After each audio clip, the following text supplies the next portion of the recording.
What is up everybody, it's Animac here for Anime Uproar, and in this video we will be talking about all the major and minor clans and races in the world of the 7 Deadly Sins. Thank you guys again for all the support you've shown for the previous 2 7 Deadly Sins video, Every Sin Explained and all the 10 Commandments Explained. While doing research for those 2 videos, I noticed how interesting all of the different races and clans of Britannia were, along with all of their unique powers and abilities. And of course, all of them in their own way played an important role in the history of Britannia. And so, the purpose of this video will be to give you some insight about the fascinating world and the world history of the land in which the 7 Deadly Sins takes place. If you enjoy the 7 Deadly Sins content on this channel, be sure to leave a like to let me know, and if you are new, don't forget to subscribe and hit that notification bell. Since we've gotten so much support for the 7 Deadly Sins content here on the channel, lots more 7 Deadly Sins content is indeed on the way. And Thomas from MudanTV said that these types of videos got him interested in the story of the 7 Deadly Sins, and now he is going to check it out. And by the way, MudanTV is seriously an amazing anime content creator. Definitely check him out, link in the description. However, I want to make sure that I'm keeping the videos fresh and diverse for you guys, so I created a poll on Twitter to see what type of 7 Deadly Sins videos you most want to see here on the channel in the future. Be sure to follow the link in the description to our Twitter, or just follow us at Anime Uproar. And if you prefer using Instagram, we are posting daily there as well, so feel free to check us out at Anime Uproar. With that said, I will have to include spoilers about the history and unique powers of the different races and clans. But I will do my best not to spoil what actually happens in the story from this point on. Nonetheless, if you are one of those people who doesn't want any type of spoiler whatsoever, you have been warned. By the way, let me know down in the comments which clan or race you would most want to be a member of if you had the choice. And without further ado, let's start things off with the 5 major races of Britannia. First, we have the human race. This is the race that probably no one will pick as their favorite, since we're all human anyway, so that's kinda boring. But the humans are the largest in number out of all the races and clans, and they currently control most of the territory of Britannia. Humans are known for having the shortest lifespans, and they are arguably the weakest out of all the clans. For example, unlike the members of other clans, humans in general are not usually born with magical powers, and they tend to have very fragile mortal bodies. And yet humans currently control most of the land in Britannia because the other clans were drastically weakened during the Holy War 3,000 years earlier. As a result of the war, the Demon clan was sealed away, and other clans such as the Giant, Fairy, and Goddess clans suffered major losses and never fully recovered.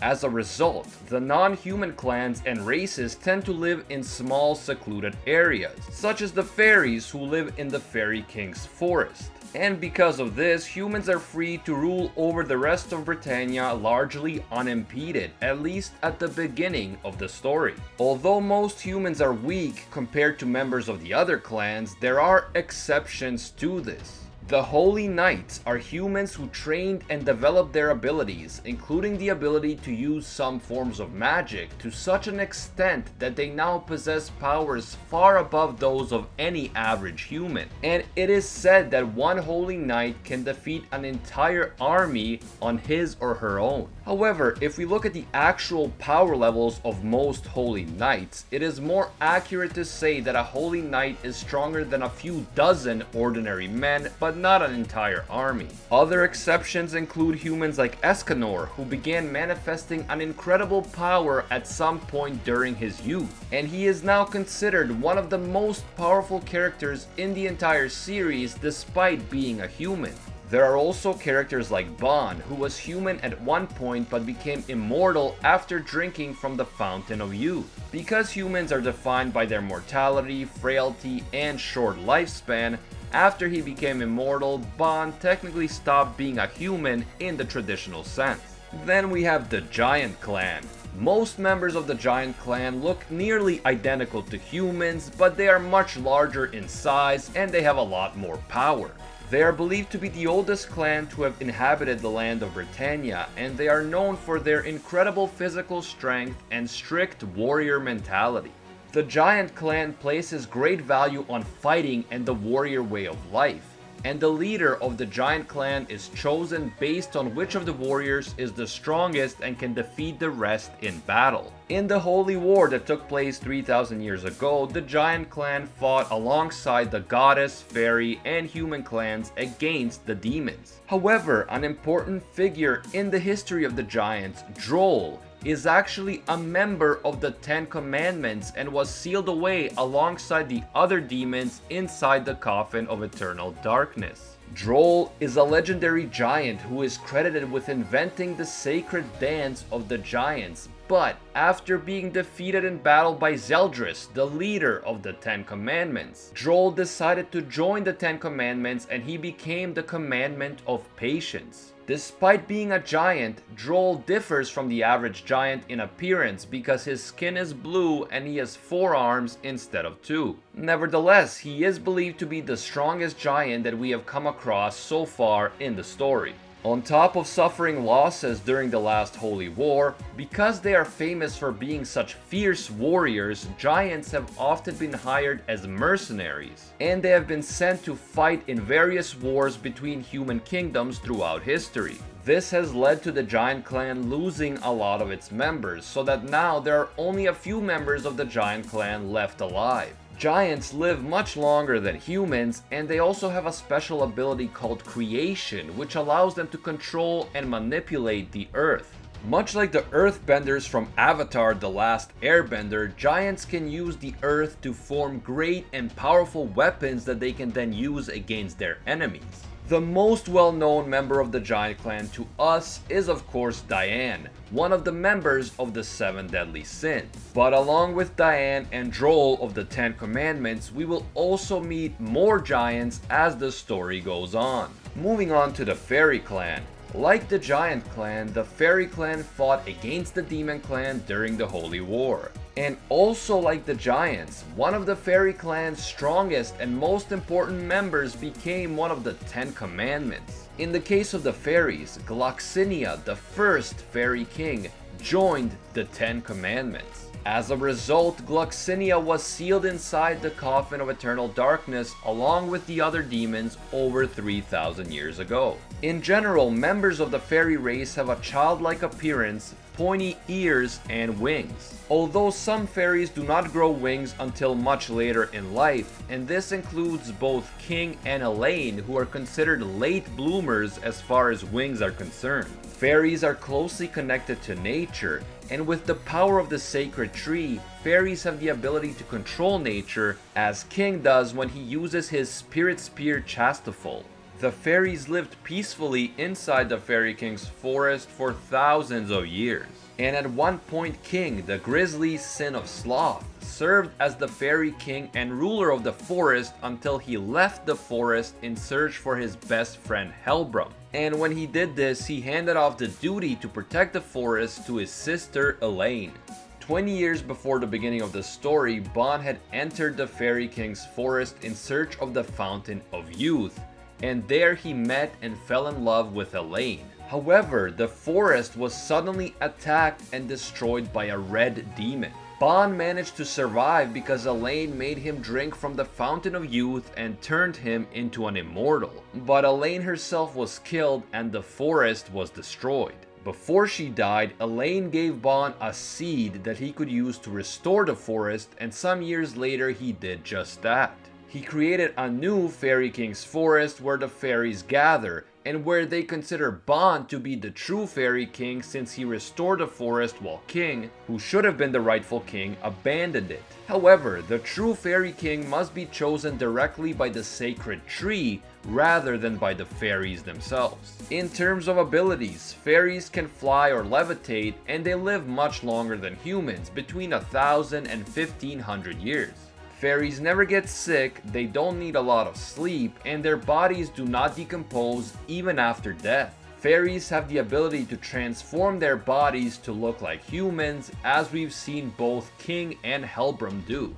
In the human world, fairy wings are thought to have magical healing properties, and for this reason the wings of a fairy can fetch a high price. As a result, fairies have sometimes been killed by humans for their wings. Apparently, each fairy smells like a specific flower or herb. So for example, Elaine smells like lavender and King smells like gold osmanthus. And now let's talk about the Demon Clan. In the Holy War from 3000 years ago, the powerful Demon Clan faced off against all of the other clans combined, including of course the humans, the fairies, the giants, and the Goddess Clan. The Demon Clan was ultimately defeated and almost completely sealed away inside the Coffin of Eternal Darkness, with some notable exceptions. A red demon who somehow managed to avoid being sealed away ended up destroying the Fairy King's forest. And Fraudrin, the selflessness of the Ten Commandments, had been sealed away separately but managed to escape when his seal was broken by some humans. He then went on to possess the body of the Great Holy Knight Dreyfus, framed the 7 deadly sins for the murder of Zaratras, and ultimately he succeeded in releasing the other 9 members of the 10 Commandments from the Coffin of Eternal Darkness. And of course we can't forget Meliodas, who is also a member of the Demon Clan, but he was not sealed away along with the other demons. The ruler of the Demon Clan is the Demon King, and the demons are said to come from a place known as the Demon Realm, although we know almost nothing about the Demon Realm itself.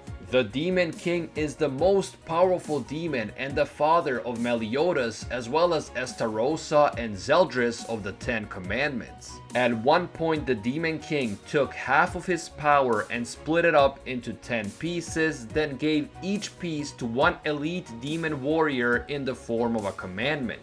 This is how the 10 Commandments were created, and they serve as a sort of Demon Clan special forces who are especially trained and equipped to destroy the enemies of the demons. It is interesting to note that even an incredibly powerful demon warrior who is a member of the 10 Commandments possesses only about a tenth of the Demon King's current power. Meliodas himself was once the leader of the 10 Commandments before turning his back on them and betraying the Demon Clan. There are many different types of demons, including the red demons, gray demons, green demons, and so on. However, other demons like Meliodas and most of the members of the 10 Commandments don't fit into these general categories, and they are very human-like in appearance, although they of course possess demonic markings on their bodies and special demon powers. As Bon learned the hard way inside the Fairy King's forest, demons have more than one heart, and removing one of their hearts will not kill them. Some demons have up to 7 hearts, but they can be killed if all of their hearts are destroyed. Members of the Demon Clan are extremely powerful in general, and they are known to look down on the other races.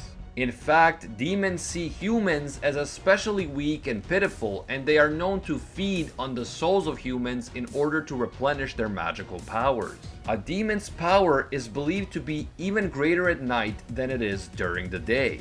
Powerful demons like members of the 10 Commandments can control lesser demons. And many demons possess a number of unique abilities, including demonic darkness, the power of flight, the power to generate deadly dark flames called purgatory fire that can injure even an immortal being without them being able to regenerate. Also the ability to steal souls, as well as the ability to transform into the unbelievably strong Indura Beast of Destruction after sacrificing 6 of their hearts to do it.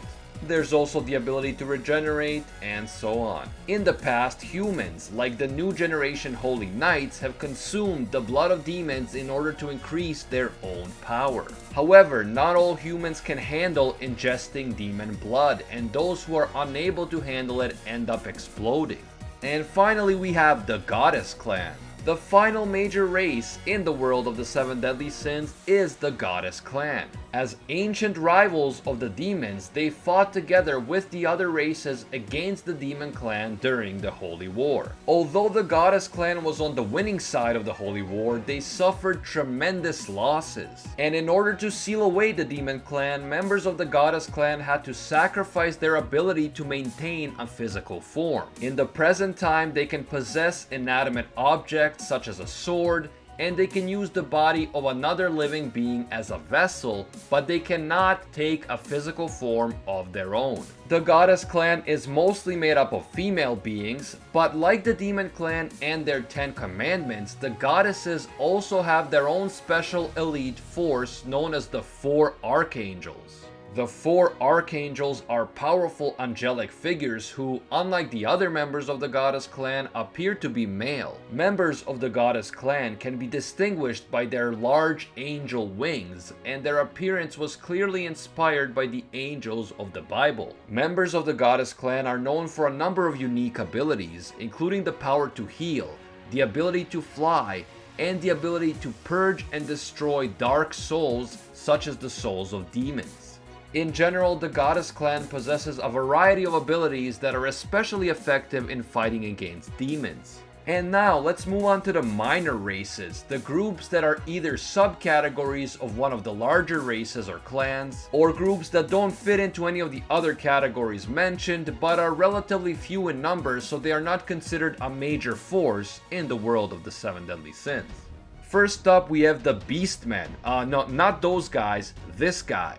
Beastmen are creatures who have a humanoid body but the head of an animal, and they may also have claws, fur, and other animalistic features. To put it simply, they are a mixture of beasts and men, hence the name Beastmen. The only Beastman that we really got to know in any significant way in the story so far is Zhivago, a foxman or werefox who essentially raised Bon when Bon was young. Zhivago was shown to be capable of transforming into a human on command, even though that is not his true form. So we can speculate that perhaps, like the fairies, all beastmen have the ability to change their appearance in order to look like humans. The beastmen have strong animalistic abilities and instincts, which makes sense since they are part beast. However, they appear to have been driven to the brink of extinction by humans. Historically, humans have feared the Beastmen and seen them as monsters, kind of like the stories of evil werewolves in our own world. Aside from Zhivago, who is a foxman or werefox, the other Beastmen that have been mentioned in the story include Zhivago's son, also a werefox, and a wolfman or werewolf that Meliodas and Liz were sent to hunt down once in the past. Then we have the vampires. Yes, the world of the 7 deadly sins also has vampires. The vampires were allied with the demon clan during the Holy War, and because of this, some believe that vampires are just another type of demon. But the vampires are actually a separate minor race in the world of the 7 deadly sins, and they are not technically part of the demon clan. Vampires look a lot like humans, but they also have sharp fangs, and they are able to turn humans into vampires by biting them. The humans that they turn will then be compelled to serve them. The vampires feed on human blood, but as a race, they are stronger than humans and have a much longer lifespan. Next up are the Druids. The Druids are human, but they are a unique group of humans that live in isolation from other humans deep inside the forest. The Druids look like normal humans, although many of them tend to have silver hair or white hair. The Druids worship the goddess clan, and they consider the demon clan to be their natural enemy. Unlike most ordinary humans, the Druids are much more in touch with nature, with animals, and with the spirit world. And they are able to perform magical spells and techniques that normal humans cannot. These spells include the ability to heal, as well as the power to destroy dark and corrupt souls, such as the souls of demons, which are all techniques that they share with the goddess clan. It is believed that these techniques were taught to the Druids by the goddess clan as a reward for their devotion to the goddesses. And finally, we have the category that I will refer to as Other, because it includes hybrid, artificial, and unknown races. Some characters from the 7 deadly sins do not really fit into any of the categories that we talked about so far. These characters include Gother, the goat sin of lust, who is an artificially created doll, and Bon, who used to be human but became immortal after drinking from the Fountain of Youth. Now, most of you probably know who this next character is, but just in case you don't, I won't name names. But the fact is that in the 7 Deadly Sins, there is also a character who is the reincarnation of a goddess, but is currently in the body of a human druid. Because of this character's magical powers are much greater than the powers of a regular druid. Finally, the race of Merlin, the boar sin of gluttony, is still unknown. What we do know about Merlin is that Merlin is not her true name, but just an alias that she uses because her true name cannot be pronounced by humans. She was born in Belialuin, a city once known as the capital of the wizards. And her birth immediately attracted attention because she was born with an amazing magical power known as infinity. The city of Belialuin and the wizards that lived there were neutral during the Holy War, but due to her unprecedented power, the warring goddess and demon clans both tried to get Merlin to come over to their side, and they each offered secret magical knowledge in return for her support. Rather than picking either side, Merlin took the knowledge offered by both sides. Angry that they've been tricked, the rulers of the goddess and demon clans destroyed the entire city of Belialuin. But Merlin managed to escape the destruction, and she became the only known survivor from the capital of the wizards. Now the question is Merlin a member of some separate wizard race? A race that was neutral during the conflict?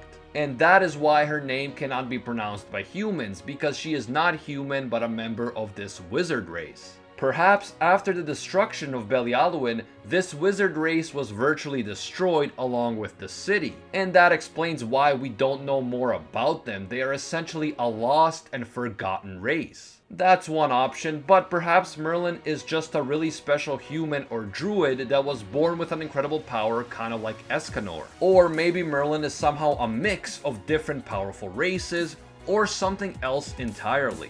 We can't be sure at this point, but that's what makes the world of the 7 Deadly Sins so unique.